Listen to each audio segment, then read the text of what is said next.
చెప్పినట్టు కాల్ తగ్గిపోయింది, ఆపరేషన్ చేస్తుంది, డాక్టర్ ఆపరేషన్ సెట్ అవుతుందో అవునో తెలియదమ్మా అన్నారు.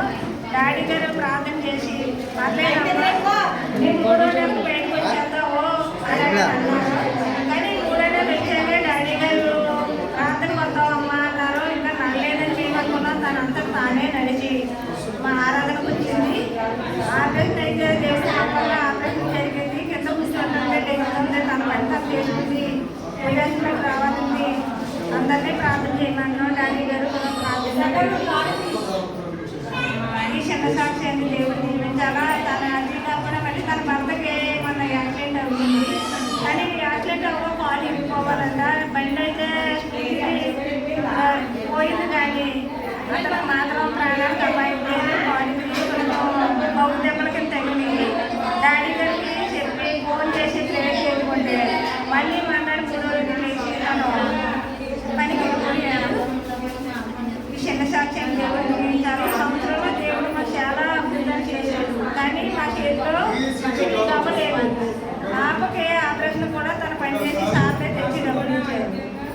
అది అవ్వన మళ్ళీ నా చిన్న కుమారుడు కూడా ఊళ్ళో ఉన్నారు. వాళ్ళిద్దరూ దెబ్బలాడుకున్నారు. శాసన నా ఇద్దరు మధ్యలో ఇద్దరికి గొడవలు లేడుతుంది. ఆ గొడవలో కూడా డాడీ గారు ప్రార్థన చేస్తే అన్నీ సర్దుకుంటాయని నేను అనుకుంటున్నాను. మా విశ్వాసమే దేవుడు సర్దుపడుతున్నారు. ప్రతి దానికి మేము డాడీ గారినే ప్రార్థన చేయమని ప్రేయర్ చేసుకుంటున్నాము. అన్నింటికి డాడీ గారేమో అది కానీ చేసిన ఆపరేషన్ చూడండి ఎంత పెద్దగా జరిగింది ఆ ఆపరేషన్. కానీ చాలా మంది నాకు ఎక్కువ 6 నెలలు 3 నెలలకు మాత్రం 50% రాదన్నాడు. రాదన్నాడు.